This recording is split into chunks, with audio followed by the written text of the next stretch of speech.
be on people who are afflicted with Alzheimer's or dementia or other memory related diseases. What about the caregiver? Because I find myself thinking a lot about the husband or wife or son or daughter that's the caregiver, and that can be incredibly difficult.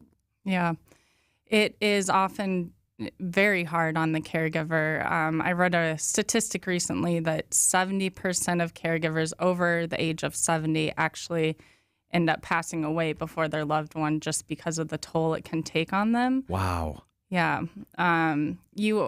Oftentimes people go through a stage of denial. They may be seeing signs, but they may not have a formal diagnosis.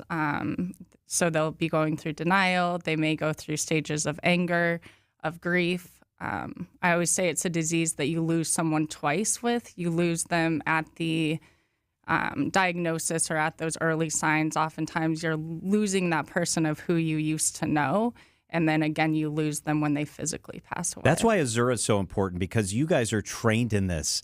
I mean, I see your teams there and they have the medical background and all the technical expertise, but there's also a real training that goes into the soft skill part of it, how to talk to people who are afflicted, how to deal with people who have dementia.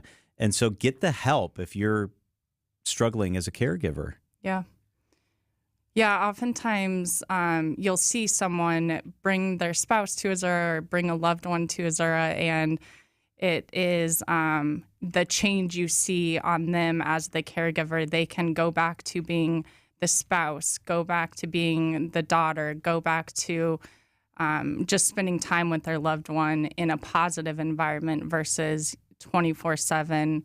Not fully understanding the disease or why they're doing what they're doing. It's a big change and can take a lot of weight off